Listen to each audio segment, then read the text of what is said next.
coming to the end of the year, I might as well rank all the films that I've seen in cinema this year. There will be a couple of exceptions to the rule.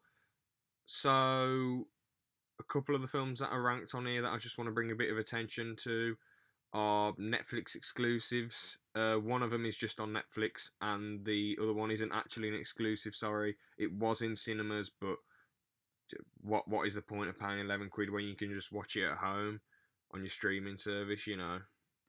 Another cheeky exception: there is one film that came out in 2018, but I went to cinema to see it in 2019. So, yeah, I think it was released in the UK in 2019. I'm pretty sure, anyway. But yeah, let's get into this ranking. So, the worst film I've seen this year in cinemas is Dark Phoenix. Yeah, I haven't really seen an X-Men film properly all the way through. I've seen a little bit of X-Men 2, and I watched the last part of Origins Wolverine, which was absolute rubbish. Will.i.am was in it, then he got killed, and Deadpool was in it, and that was like this one. It wasn't the proper Deadpool. It was just madness. I didn't know what to make of it. The fight was weird. The story, it was just all over the place. So those are my only doses of X-Men. And yeah, I was going into this one thinking, might be alright. Come on, fingers crossed. Sophie Turner, come on, might be cool. But no, it was just absolute crap. I really didn't enjoy it. I was kind of bored. I can't believe that it was like, what, 1 hour 57 or something, or 1 hour 46 or something, because it felt like it was 2.5 hours. It just felt so long. Um, yeah, anything good about the film? The acting was alright, but the actors just weren't given good stuff. It just felt like all story, no action. I mean, all action, no story, sorry. And it just sort of fell flat. Like, the bloody climax of the story was a fight on a train, and there was barely, there isn't much movement for an action fight, is there? It felt a little bit like, even though it felt long, certain bits felt rushed. Like, she just suddenly flipped just because Xavier lied to her, and she suddenly became evil. And I'm thinking, you wouldn't become evil. I know she got all that stuff in space sucked into her and all that crap, but come on. And then she dies at the end, and you just don't care. You're just not bothered. What can I say? It was just boring. It was just absolute crap. I'm sorry. Yeah. Probably a high end 2.5 stars from me. Yeah, I just really didn't enjoy it. Sorry. Next film in the ranking is. This one was just. I knew what I was coming into with this one.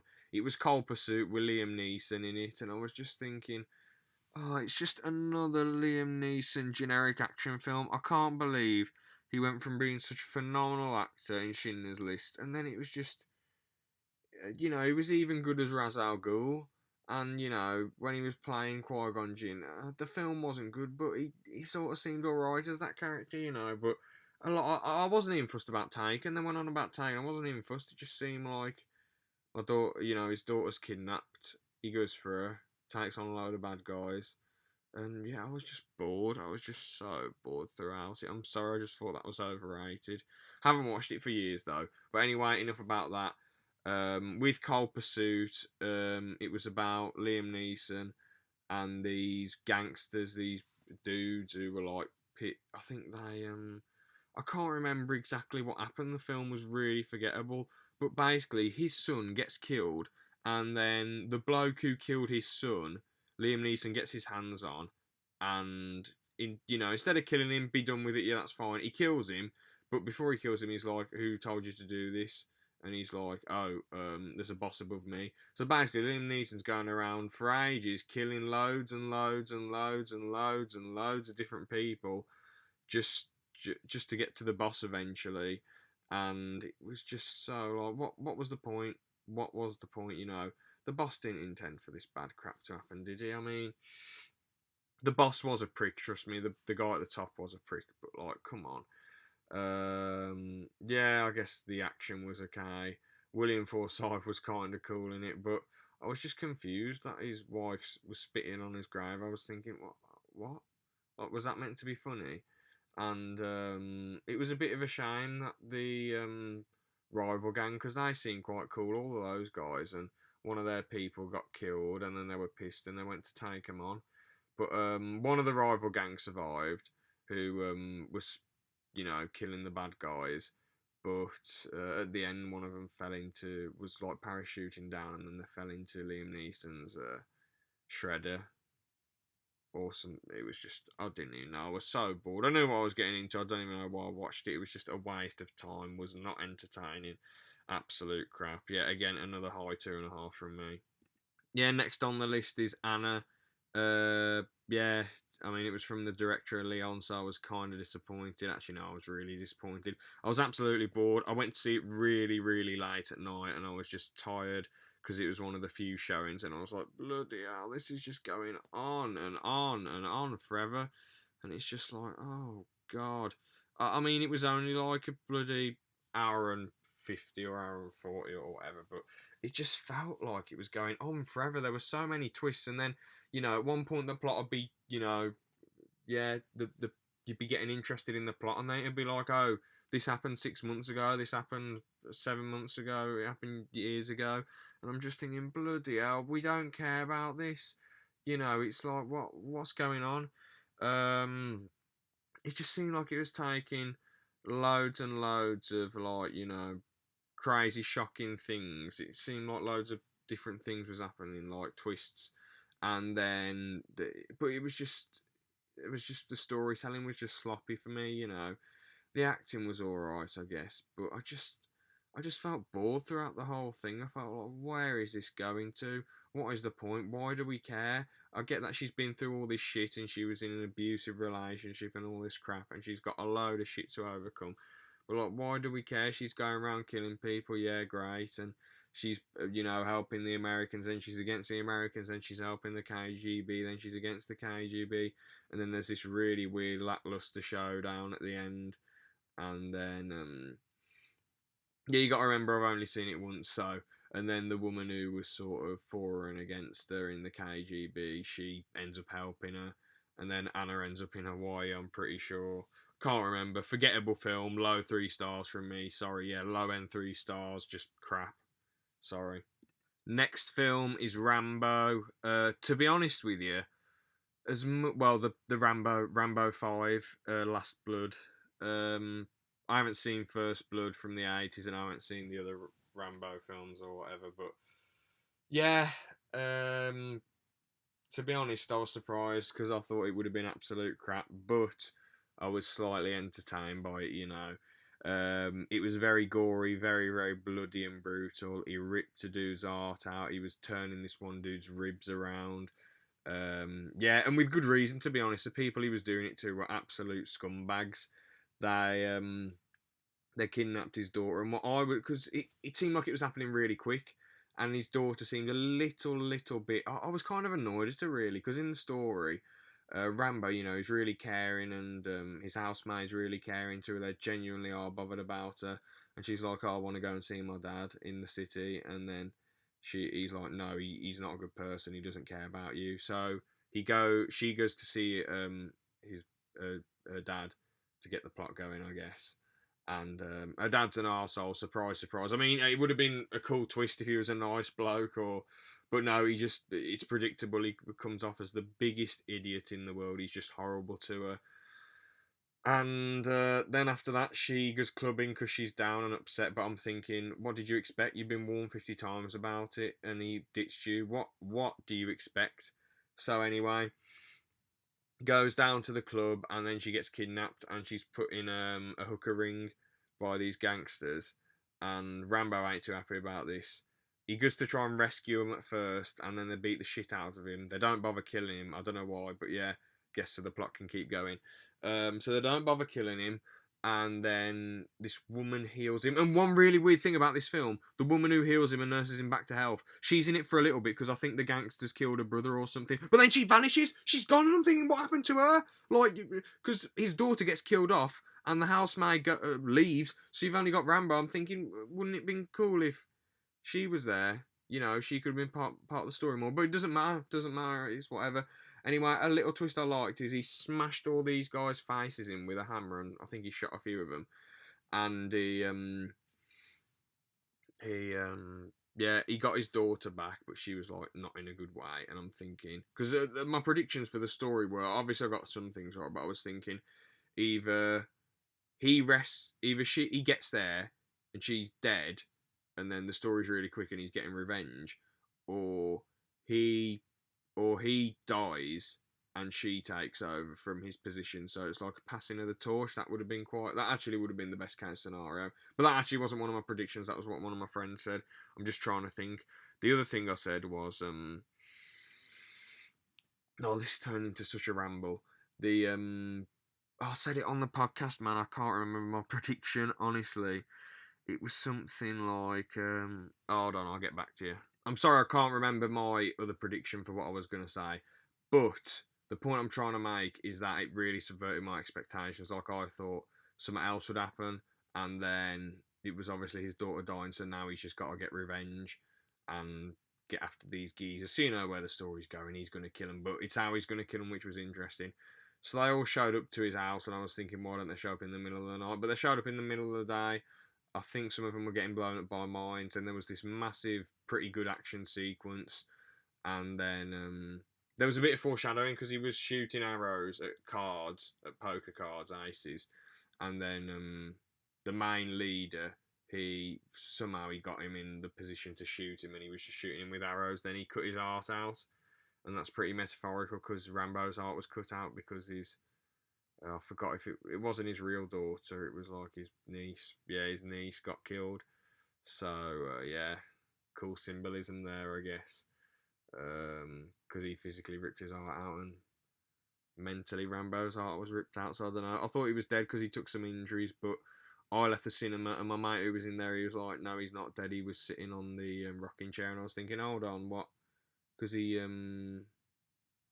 I was thinking, oh, he rides off on the horse and bleeds out, but no, he's still alive, leaving it open for a sixth Rambo. I don't even see the point. Like, there's just no point. The story wasn't really that interesting. There was a couple of neat swerves, but mostly predictable. So for that, I guess I can. It was entertaining though. The action was good, so I can give it a high 3. Yeah, a very high 3, not quite 3.5, but yeah, you know. Next on the list is Rocket Man. Yeah, so we're sort of coming on to decent territory now. Rocket Man was a decent film, I guess. I didn't really know much about Elton John before this, but I just thought to myself, I've heard about a Bohemian Rhapsody, and that's meant to be decent. I do need to watch that, but I haven't bothered watching it yet. And I was thinking, oh, everyone was making a fuss about this, I might as well watch this about Elton John. And if I'm being brutally honest, there was certain moments where I was like, the acting's good. Like at the start, I was thinking, all right, so there's one song at the start, there's one musical, choreographed, whatever, that's fine. And then he's talking with his family. It's quite a good emotional scene. And then they start singing and dancing and acting stupid. And I'm thinking, this is meant to be a story about your life. You started off the film started off with Elton John in a therapy session, and then he goes to singing and dancing, and this happens loads of times. There's a serious emotional beat, and then they ruin it by all this singing and dancing, and I just think it's choreographed well, but come on, you're not really. This is meant to be a serious film about someone's life. I know Elton John probably wanted all this silly singing and dancing, but you know, it just really just makes things look weird. Like, you know, I don't know, I'm just not a fan of musicals on telly. Like live musicals where I'm personally not bothered, but that's you know, I don't like it if the whole film's a musical, there's more to it, you know, but like when it's meant to be about someone's life and then they're just singing and dancing, then it's back to normal, then it's an emotional beat, then it's singing and dancing, and I didn't like those bits. And yeah, it just felt like, alright, Elton John's not famous, his mate's writing these songs, now he is famous, and it seems like most of his family have treated him like shit. But surely, come on, if he's learnt how to play the piano, his dad taught him how. His dad couldn't have been as bad as he made him out to be. Let's be honest, his dad might have been alright, really. He might have been a bit of a dickhead at times, but, you know, his dad was the one who taught him to play the piano, wasn't he? He was the one who really, really, really helped him. So, you know, it just seems, I don't know. I know Elton John does shit on himself, and it's not, you know, the best thing ever. But it seems like it just seems like the things. Oh, it's all about him. It's all about him, and I'm thinking, there's no reason to care about most of the other characters, is there? Because even though Elton's bad, most of the other characters, like his dad, his mom, and all these people, and his manager, just treat him like shit. But I don't know. I don't know. It just doesn't really. It just didn't really do it for me that much. I'll still give it a decent 3.5, but I don't know. It just seemed like, where are we going with this? Where's the story going? It just seemed like, as I say, emotional beat, then nothing happens, and it just seemed like typical, a typical famous story. He gets everything he wants, and then he's depressed and all this crap. And it's just like, I know that happens in real life, and I know that probably happened to him, which sucks. And I didn't really like at the very end when he went to a therapy session, and then all the characters were at the therapy session, and they were singing to him and all this crap. And then it was just, yeah, I just felt like it was, I don't know. I just wasn't enjoying it. I was just so bored, so fed up by the end of it, because that, and I remember what I was going to say, right? The bit at the end when it's like, Elton's life is all fine now, look at this. I didn't really like that. I was thinking, why not either let the audience research it, or for the sake of a decent story, just leave it as it is. Don't say, oh, his life's fine. Make it bittersweet. Make us think, what did he do? Did he turn his life around, or did he go down the shitter? I know it's based on his true life story, but I just don't like it just being too upbeat and happy. I feel like it doesn't really leave you with anything, you know what I mean? But yeah, so I'll probably give it a decent 3.5. Fantastic performance from Taron Egerton, by the way. But yeah, that's all I want to say. On to the next one. Next one is the favourite. Now, I went into this cold turkey, didn't look into it, just basically my mate was like, oh yeah, come and watch this film. And I was like, all right then. And a few of us went, and I just didn't know what to expect. My mate told me, yeah, it is going to be a weird film, but I didn't realise it would be this weird. So yeah, one little thing: the director of the film, actually, I found out he's made a film. I don't know what it's called, but it's a film about Colin Firth. Like, if he doesn't find love, he'll turn into a lobster. So yeah, and then there's another film about this bloke who keeps his family hostage and doesn't let them leave, and says things like cats are demons, and really, really weird movies. That's all I'll say. And this film is very, very, very weird. Some really depressing bits as well, and some really weird bits in there. Like Emma Stone's character, you sort of feel bad for her at first, and then she sort of become. You think she's doing things out of her goodwill and her heart, like when she tries to heal Queen. What's her name? I think it's Queen Anne, with the green bowl of stuff. They put it on her foot because her foot's infected or burning, or I don't know. It was just weird, and she's like, "Oh, I love it," and then it was, yeah. Rachel Wise is really good in it as well. It's sort of like the tables turn around. Really, I don't really get why Emma Stone became horrible in it, though. I didn't really understand, like, what was the big deal. Like, it was cool how they changed. Like, I don't know, maybe she, deep down, she wasn't really very nice, and Queen Anne sucking up to her, saying, "Oh yeah, you're great." That went to her head, and deep down, she was like, "Oh, I've got the power now," and she was just a dickhead to Rachel Wise. Rachel Wise was a dickhead to her at first in the film, but you know, yeah, I sort of felt bad for Queen Anne being in the middle of it, because it just shows, like, people in power, when you're in those high positions, you don't have any real friends, do you? Like, both the people were just. Rachel Wise seemed to care about her a bit, but in the end, it just ended up being about power for both of them. And then, right at the very. No, no, no. Emma Stone gets her killed somehow, like, well, nearly gets Rachel Wise killed, but people in a whorehouse save her. So yeah, and then she comes back, but Queen Anne's dead, and that's the end of the film. Like, you're thinking, oh, who's going to get the power now? There's these weird politician people in it as well, and they throw food at this naked man jiggling around. It was very weird film. The critics absolutely loved it. I don't know why. Like, it's decent, I guess. The cinematography was beautiful. The acting was good. The characters were decent. There was a good amount of characters in there, and they were decent. You did care a bit, but I just feel like, and it was edited well, and it was cool how it was mostly in one location. But I just feel like the story just wasn't executed well. It didn't flow that well, and it was just too weird for me. I just thought, what the hell is going on half the time? So yeah, for that, I'm also giving that a decent 3.5, because it was just. Yeah, I know you're probably saying, "Oh no, it's a million times better than Rocket Man," but I just Yeah, sorry, decent 3.5 from me. Next film is Dragon Ball Super Broly. I knew about Dragon Ball at the time. I'd watched a few animes like Yu-Gi-Oh, Yu-Gi-Oh GX, Avatar: Last Airbender. Yeah, so I watched a bit of anime. I knew about Goku, Vegeta, Beerus, and Frieza, and all that nonsense. And I didn't know it in detail, but I knew a bit about power levels and obviously the memes and all that malarkey. But I was surprised with how much I enjoyed it. Really, it was a half decent film. It was just about this geezer called Broly. I understand you probably need to watch Dragon Ball Super to understand it. I didn't watch any Dragon Ball properly before this, so yeah, it was just quite new to me. It showed Goku on his planet and getting shot off, and then went to the present day. Him and Vegeta were fighting, practicing, and then it went back to Vegeta's people being killed as well by Frieza when he was a kid, just being a twat and just killing people without thinking, and just he's just a little shit and he enjoying himself being a twat. Um, so yeah, but Broly, his dad wants to sell him as like a weapon to Frieza. He's like, oh look at him, he's so tough.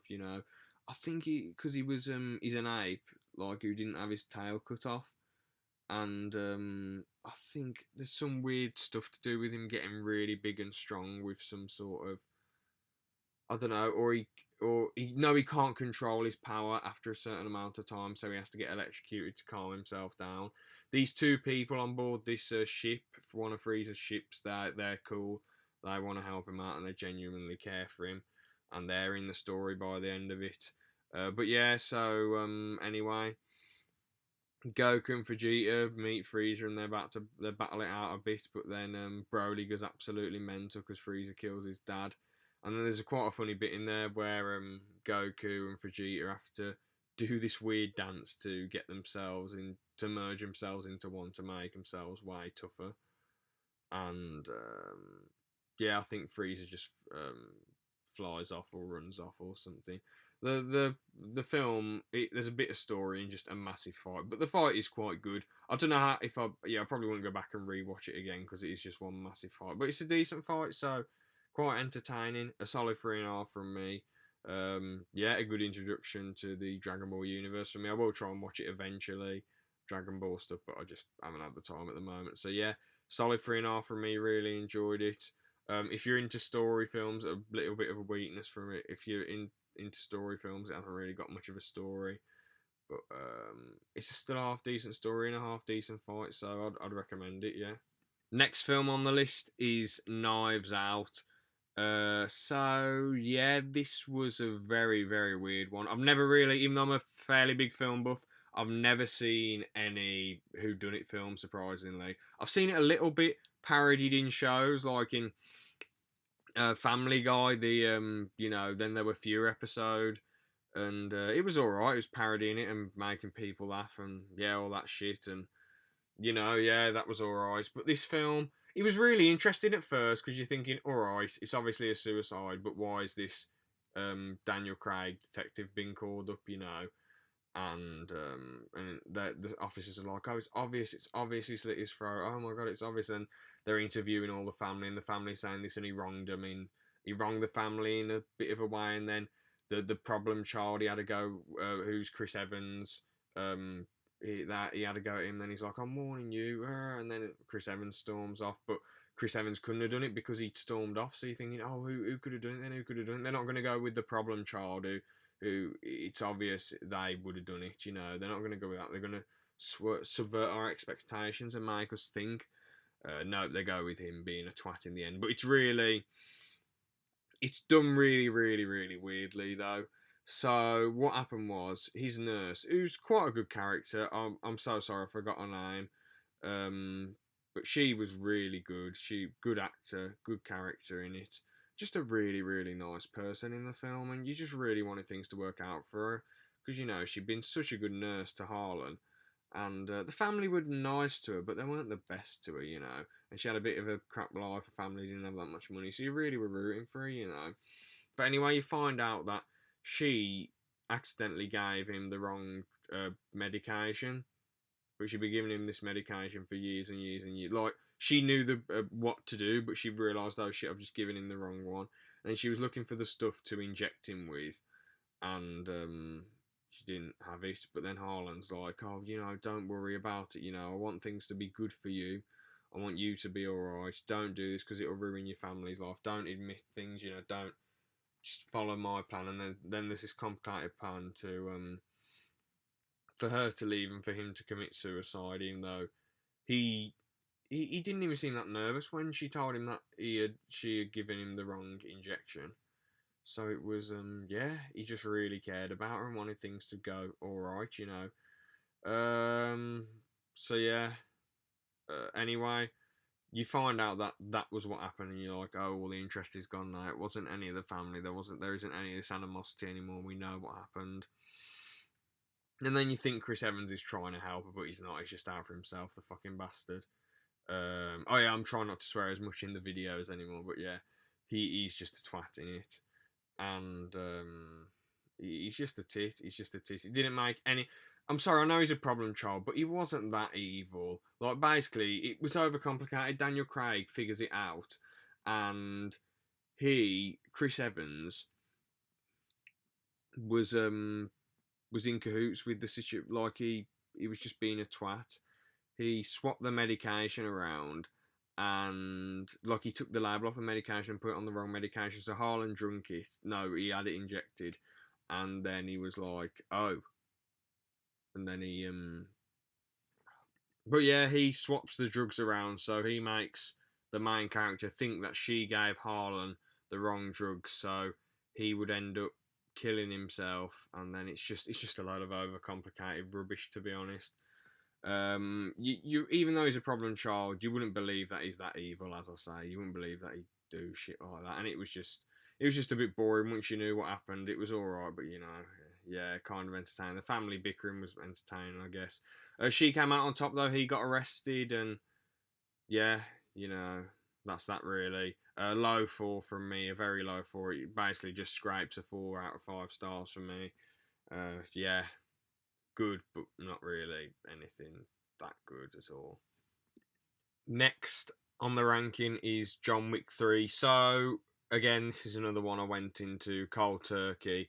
I never watched any John Wick films at all. My friend was like, well, all my friends were like, you got to watch John Wick 1 and 2 to understand. And I'm like, you can see in the trailer, everyone's after him. He killed a really important person, and there's a massive, massive, massive bounty on his hands. He's target number 1. So yeah, it was quite interesting, how this like weird universe is set out. Like, no one would kill him before before his bounty, and it's all just mad. Really, they can all see him running and doing shit, and then they don't bother doing anything. They wait just till the countdown happens. I know it sounds weird that I'm bringing that up, but it's just it's just the general vibe for the film, and this is how the world is in this universe. So, yeah, to be honest with you, I'm just going to go over a few little bad things about it for me. Well, not bad, but just nitpicking things. It still gets a decent rating from me, though. But, yeah.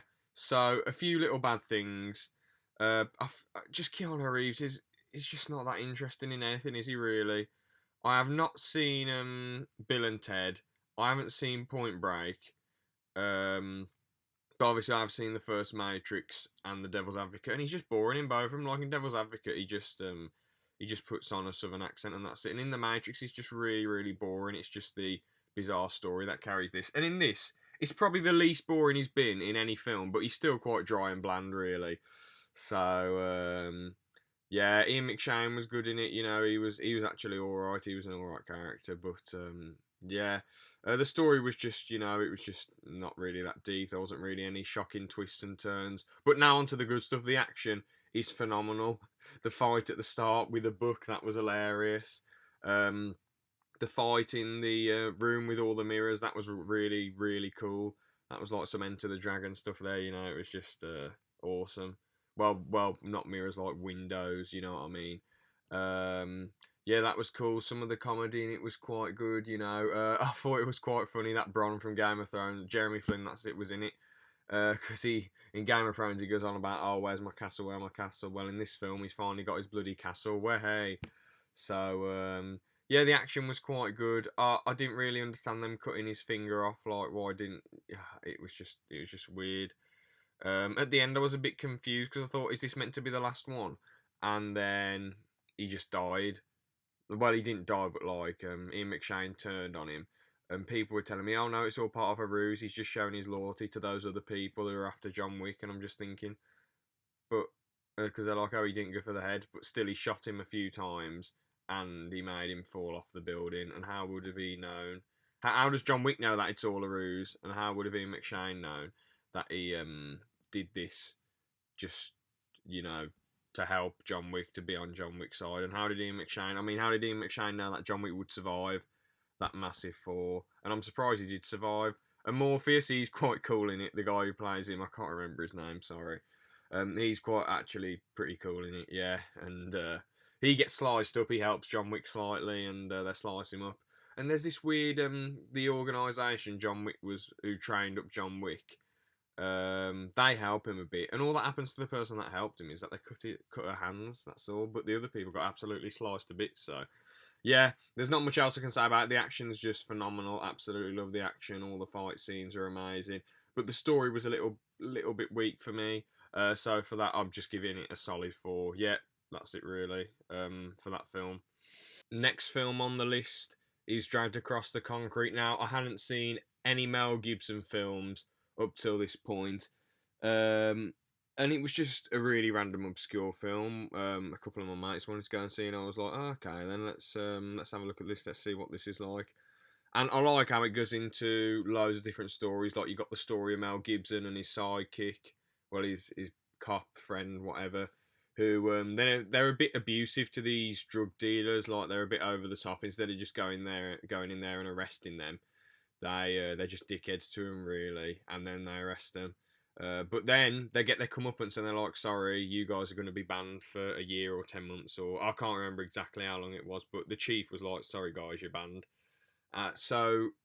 But Mel Gibson, his character being so passionate, wants to, go out and be a vigilante basically and do his own policing work and go around to these horrible areas and see what he can do. And but there's another story about this geezer called Henry, and his family got it in the rough. His mum's a prostitute. His brother's in a wheelchair. It's quite a shame, really. So from the start, you're sort of rooting for him, and then you've got this other character who I think he's got a mask on, and he's just a bit of a dickhead. He's going around killing people all the time and collecting things and getting things together, weapons and money and all that shit. And you're thinking, all right, what's he going to be doing? So you just go out throughout the film and follow all these stories, and it's quite interesting, really. When I finished watching the film, I didn't realise it was 2 hours 39. It felt like it felt like 2 hours. It felt like it went by really, really, really quick, and especially considering a lot of it was mostly story and not much of it was action. But I am, as you know, I'm more of a story person. But the action in it was good. The action sequence at the end was great. Um, yeah, it's really cool how all the stories come together. There is this another storyline about this woman who absolutely hates going to work. She's used up all her sick days and holiday and all that stuff, and she hates working at that bank. But her partner's like, "Oh, yo, you gotta go. Sorry, mate. Sorry." And then she's like, "Oh, come on." But she goes to work, and though that person who was gathering things earlier and killing people, he was gathering things and vehicles and weapons and money for a heist. And so she's like, oh, no, blah blah blah blah. She's got her hands up, and then one of her colleagues goes to press the alarm, and they think it's her and they shoot her. So that's quite a shame. She probably shouldn't have gone to work that day. Pretty sad, really. And then they drive off, and that Henry Geezer is actually helping them. He's got this face makeup on, so you can't tell it's him. But then he rubs the makeup off, and it's him and his friend. And Gibson and his buddy go after him, and they find them. And I think Henry runs off for a bit and hides. And then it's Gibson versus. Oh no, they've got a hostage as well. Then it's Gibson versus them, because Gibson's mates get shot by this hostage. Oh, she was just. I was so angry that she shot that bloke, because they thought, oh shit, she's a hostage, but she's not. She was in it with them. And then Gibson takes on that guy, and it's a massive sequence. I can't remember exactly how it goes, but Gibson wins and Henry comes, and then they're like, "Oh, let's split the money." And Henry's actually got footage of Gibson killing the bad guy. And Gibson's like, "You can't get that out there. It'll ruin my family's life and all this shit. You can't get that out there." And he said, "I'll delete it if we split it." And then Gibson tries to shoot, and I was like, "What the fuck is your problem, you twat?" But Henry was like, "Oh, come on, I was going to split the money with you. What's the matter with you?" And Henry shoots him before Gibson shoots in, and you just think, "Oh, what a dickhead! You've sort of ruined this guy's character as a cop who tries to take on the bad guys, even though he's got a few flaws and he's a bit abusive. They sort of ruined it really. But I suppose it made it a bittersweet ending. Gibson's character was a bit of a twat, really, who didn't trust this guy with footage of him, and he didn't want the footage getting out there. I don't think it was greed. I think it was just worrying, about the footage, really. But it was a bit of a dick move. The bloke, Henry, was a man of his word. But anyway, Henry got a massive house, all this stuff. I'm surprised it didn't draw any attention how he got all this money, how he moved out of the slums into a massive mansion. But it's good that he didn't get arrested in the end for having all this money, because I don't know, there was probably the police people probably didn't care. I'm looking into it too much. The point is, it was a really, really good, solid film. Highly recommend. Really enjoyed it. So yeah, I'll give this film a solid 4. Yeah, highly recommend, as I say. Next film on the list is The Mule. Clint Eastwood directed it, wrote it, and he was the main character in it. I mean, fair play to the bloke. He's like, what, 90? And he's a bloody workhorse, man. What a legend. And he's quite a good actor. So yeah, this film's just about this dude who's a drug dealer. He used to have this weed place, and then it shut down.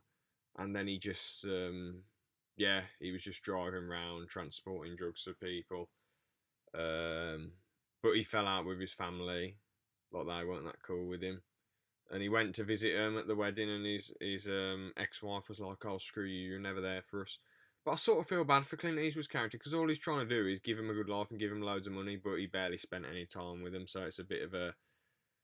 It goes both ways, doesn't it, So Clint Eastwood gets back into the drug transporting business. He's the mule for this gang, and he takes the drugs from A to B. It sounds like quite a boring, normal story, but it's not. Clint Eastwood's character's cool. He's just a legend. The ending's so emotional when he's in the courtroom, and he has a chance to get out of it because the lawyer's like, "Oh, he's an old man who was abused, taken advantage of," and he's just like, "I plead guilty." He knows he's been a shit dad. He's made the wrong decisions, and there's way better ways of making money than bloody drug muling for people. There isn't a lot I can really say for this film, to be honest with you. Just another solid 4. Just, yeah, really good. I don't know. A bad point, I guess, it is quite slow paced. Some of the comedy in there, it's just a bit questionable, really. The jokes were really unneeded. This isn't a jokey film. It's meant to be a serious film, and so the jokes were just really unneeded. Some of them. So yeah, they shouldn't have been there. They just were not funny whatsoever. But apart from that, yeah, solid film, solid 4, as I say. Next on my ranking is Once Upon a Time in Hollywood.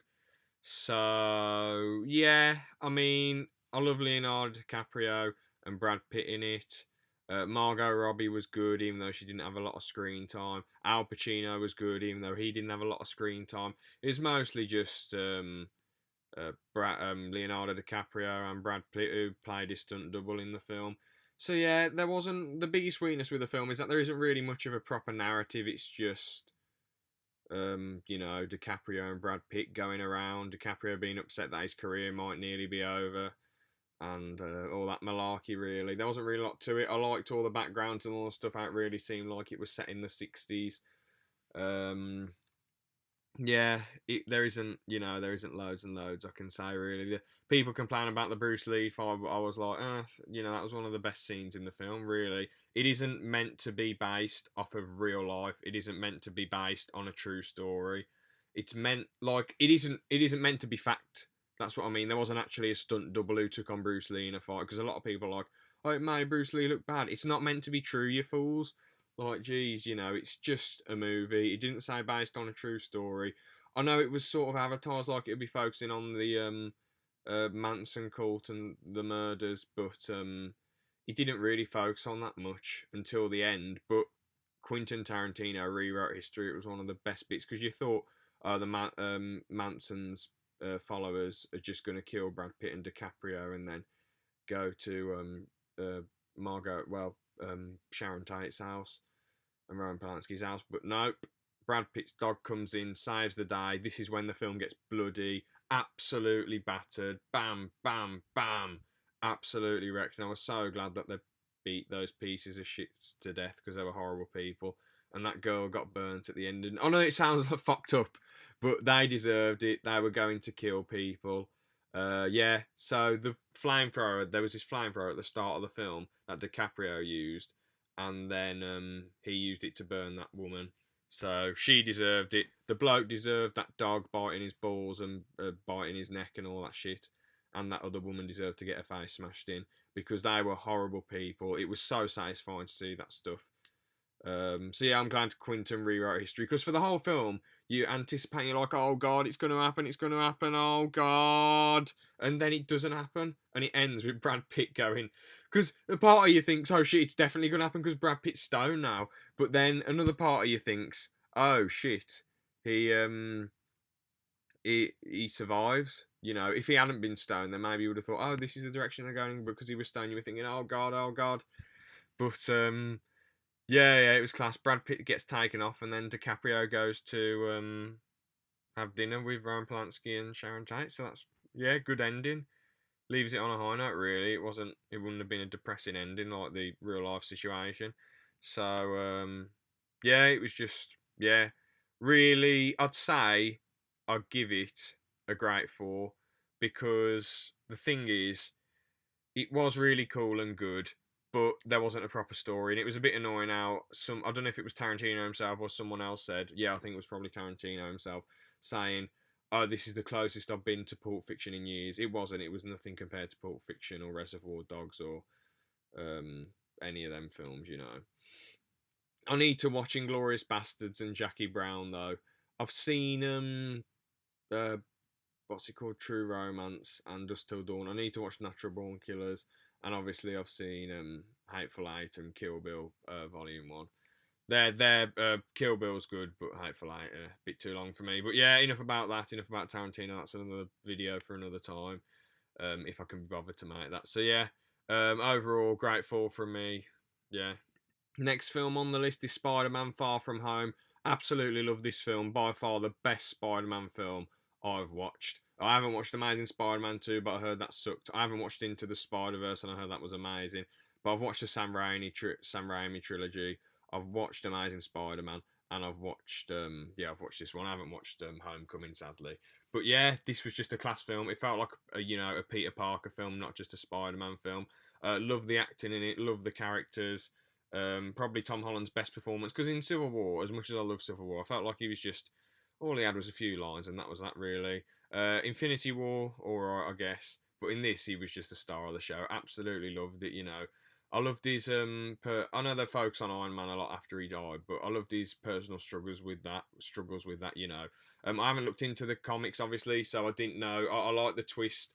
That I know people say, "Oh, I saw it coming," but I personally didn't see it coming, and I love the twist. With Mysterio being the bad guy, I absolutely love that twist. It seemed a bit dumb that Peter just gave him the glasses, though, just like that. You think this is what Tony would have wanted. He would have wanted to give me the glasses. I know Peter does something irresponsible with it, but it was an accident when he called that drone to come and shoot that dude who caught the spy, telling him to get undressed. So, yeah. Now, what didn't I like about the film? I don't know, really. I'm trying to think. I can't think of something I really didn't like. There wasn't anything stand out or amazing. I like the after credit scene when bloody Mysterio edited the footage to make it look like Spider-Man was the bad guy, and he got it on film and edited it. That was quite cool, even though he was dead. But he did it somehow. I just can't remember the exact way. So yeah, absolutely loved it. Really easy watch, really fun, really great film. I didn't stop for the credits afterwards, but I heard that Nick Fury was a Skrull, which I really didn't like. But at least Samuel L. Jackson was there. He had a good performance too. But yeah, everyone was just great in the film. Really enjoyed it. What can I say? Great. This film gets an amazing 4 from me, just to add. I keep forgetting to say the rating at the end. Next film on the list is The Irishman. I did want to put this a bit higher, but it just felt like it went on for a really, really, really, really, really long time. And some bits were boring, but all the performances were great. You know, I was hyping this up to myself, saying, and I said to people, Harvey Keitel, Robert De Niro, Al Pacino, Joe Pesci. Joe Pesci came out of retirement for this one.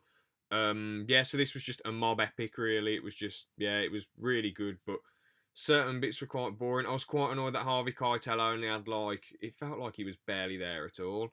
But Joe Pesci was good. I'm glad he wasn't just, as much as I love him being an angry bloke and going absolutely apeshit and going absolutely mental. I really didn't. I just didn't really, I didn't really want him playing the same person again. And it'll be quite hard, him being like, what, nearly 80, jumping around and going mental and going, ah!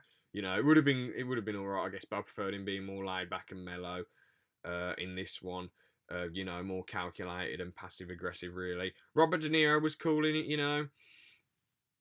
was probably the best part of the film, really, just acted amazing. It's a shame that he hasn't really been in a good film since, I heard the score was quite good. So, yeah, since the score. I haven't really watched many of his other films past the score. Analyse. The Robert De Niro film that I've watched before he went to doing shit films was bloody Analyze This. I've watched obviously other ones though. But Analyze This was quite funny. It was decent. But after that and the score and all that, it just sort of went downhill. Yeah, this is a film that him and Al Pacino are in, and it's actually good because they obviously was in Heat together, but they only shared like 2 scenes. They shared that diner scene, and then they had that face off at the end, and I think they talked to each other. Didn't Al Pacino pull Robert De Niro over in a car and he was talking to him a bit? So, but they didn't really share many scenes, did they? And what else? Oh yeah, this really weird cop film, Righteous Kill. That was absolute rubbish. 50 Cent was alright in it, but Al Pacino and Robert De Niro were just like faffing around. It just felt like a load of madness, and then Pacino being the bad guy was like, what is going on? But in this film, they're actually quite good. They're mates, they're friends, they have a laugh, and it's pretty good. Al Pacino's outspoken and mad. He has another amazing performance. Even though he hasn't been in many good films the last few years, he had another amazing performance. So, yeah, just fantastic, absolutely brilliant. But he did go on for quite a while, and some of the other mob people were just uninteresting, like that Tony guy and that bloody I don't know the guy's name. He dresses in like beach clothes all the time. I can't remember. He was a bit boring, and yeah, but decent film. Scorsese, I mean, he's got to be the best director ever. Really, he never usually fails to deliver ever. I love a lot of his films, apart from Gangs of New York.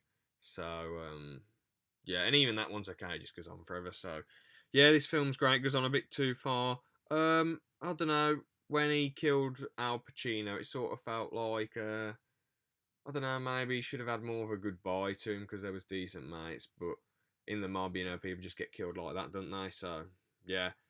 Personally, I did really, really like it. I love gangster films, but, from a fan's perspective, from a film buff's perspective, probably just give it probably a low 4.5, really, yeah.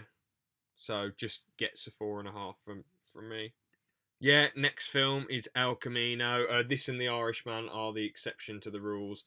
So yeah, I just really, really enjoyed this film, to be honest. Only weaknesses, you probably have to watch Breaking Bad to understand what's going on in this one. But even as a standalone, it's quite great. Yeah, because even though Breaking Bad, in my opinion, had a really good bittersweet ending, you always thought, what happened to Jesse Pinkman? What happened to Jesse Pinkman? Because a lot of the other characters' fates were sealed. But obviously, we never knew what happened to Jesse Pinkman. So, yeah, we found out. Pretty cool, innit?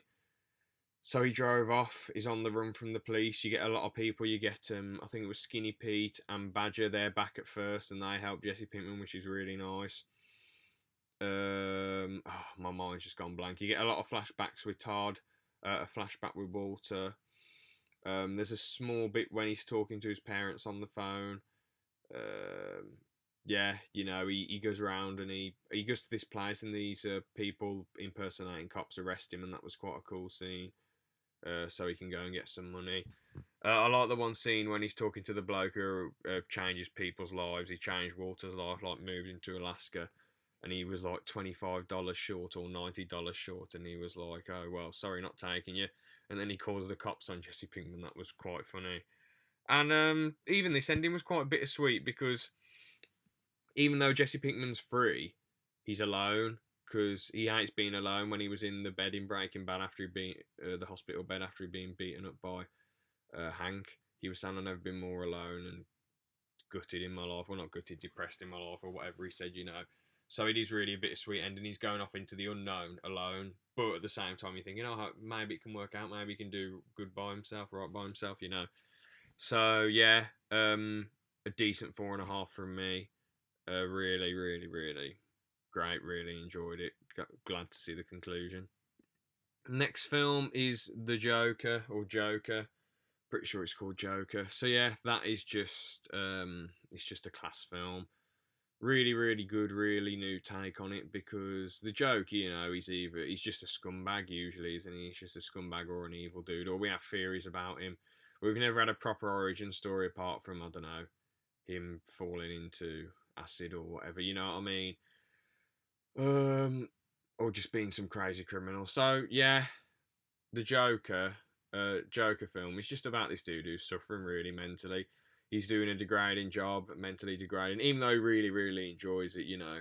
It's just people just don't care, do they? People are just twats at the end of the day. He makes his little kid laugh on the bus, and then the kid's mum's like, "Oh, fuck off," you know.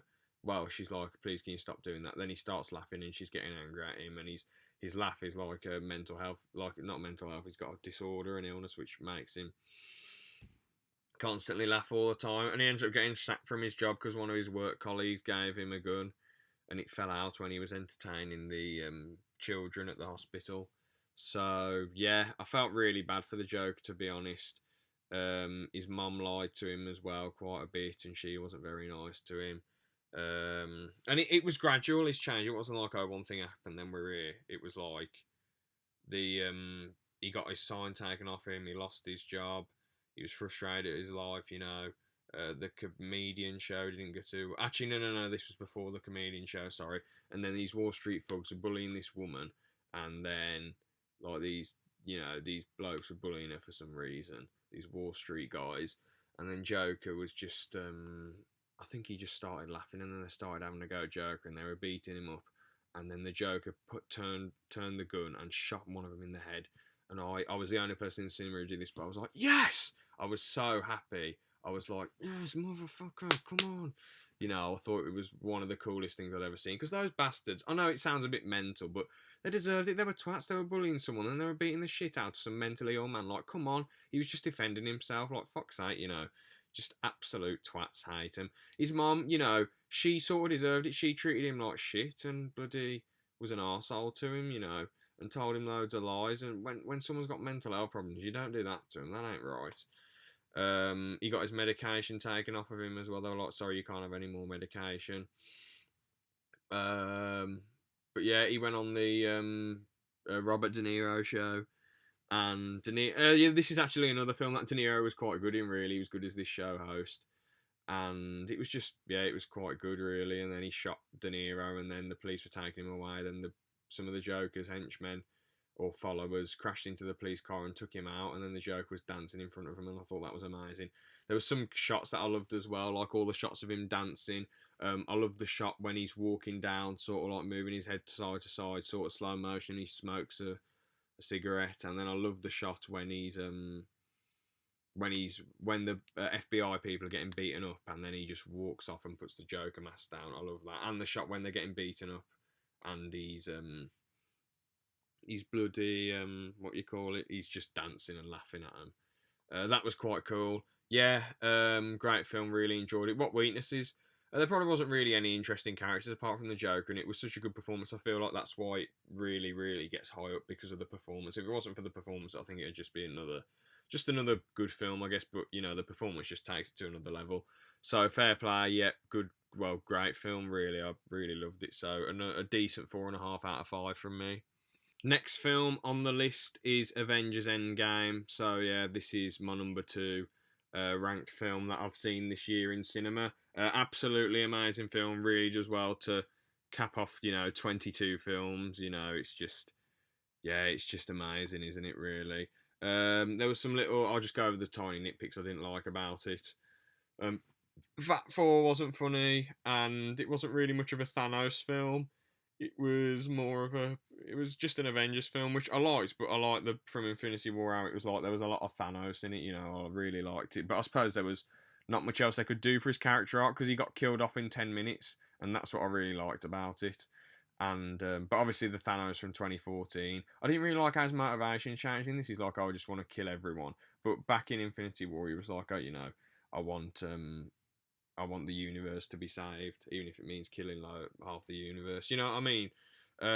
Even though I don't agree with either of them, it was an understandable motivation, But in this, he's just an evil bloke, so it's like, okay. So yeah, it was just great fun. The time travel stuff was done decently. The fight at the very end, I did really like it when it was just like Captain America, Thor, and Iron Man versus Thanos, and then all the others came in, and it was quite good, but I feel like that could have been better. That massive war at the end, but it was yeah, and Tony Stark sacrificing himself. Oof, fair play. 22 films capped off, absolutely like mad. Loved it. Couldn't believe it. He sacrificed himself. Can't believe he died. I thought Captain America would die or someone else. I know a Captain America basically is dead because, let's be honest, he's not coming back for another film. But, he had a nice ending. He went back in time and lived his old life. Captain America did, but now he's an old man, so he's not going to be doing any hero work again. So, yeah. All I can say is just this film's amazing. Absolutely loved it. A solid 4.5 out of 5. Really, really loved it. Great film. Number one, best film of the year in my opinion. Ford vs Ferrari. Absolutely loved it. Yeah, you can tell my voice has changed. I fucking love this film. It was brilliant. It was just fantastic. Matt Damon was really, really great in it. Christian Bale was just phenomenal. He was so cool in it. He was just a legend. It was just so enjoyable to watch him. In the film, all his lines, all his stuff about cars, all the talking, everything. The races were cool. The races were tense. Who thought they could make good race films? Because obviously the only other race film I watched is the first Cars from years ago. So yeah, this film's just this film's just absolutely class. As I say, I haven't watched a race film since I was a kid, since Cars. So, yeah, I just absolutely loved it. As I say, it was just class. So, what did I like about it? I liked how, Ken Miles is just a regular bloke. He keeps racing all the time, doesn't get any attention. He wins every single race. He's such a skilled driver. And then Matt Damon's like, "Listen, I want you to make me an amazing car." Or help us make an amazing car. And he pays him like loads and loads of money every day. So, yeah, the race at the end was quite amazing as well. How he just outclassed absolutely everyone. He beat Ferrari, who were unbeaten for sports cars, weren't they? Ford never made any proper, really, really fast sports cars, especially race sports cars. I was kind of annoyed at the end when they screwed him out of the win. But, the way you've got to look at it is he's already got all the glory and the fame. He's got all the records and all that. The bloke who won, everyone knows who the real winner was. And it was Ken Miles, wasn't it? So he was just a legend. It was quite sad that he died at the end. I suppose a lot of people probably just think, "Oh yeah, it's a good film," because they looked up the true story of what happened, so it wasn't really a shocker to them. But I didn't look up any of the true story. I didn't know he died, and when he died, it was a shocker. I felt so bad for his family and all this stuff, and it was like, it was sort of foreshadowed previously though, because the car blew up a bit, and then the bloke was like, sometimes they get out, sometimes they don't get out, to Ken Miles' son. And then obviously when he was test driving that new car, he didn't get out and he died. So quite a shame, really. Bittersweet ending, but I just love the film. It just scrapes a 5 out of 5 for me. What didn't I like about the film? Honestly, can't think. I just loved it. I absolutely loved the film. Just everything about it, just the characters. Another thing I liked about it is how it shows when management gets involved, it sort of ruins things sometimes. If a few people have got an idea, then high up corporate people get involved, it's sometimes can get really, really, really ruined. Because Ken Miles was the best pick, but what's that company vice president bloke? He was like, he isn't our front man.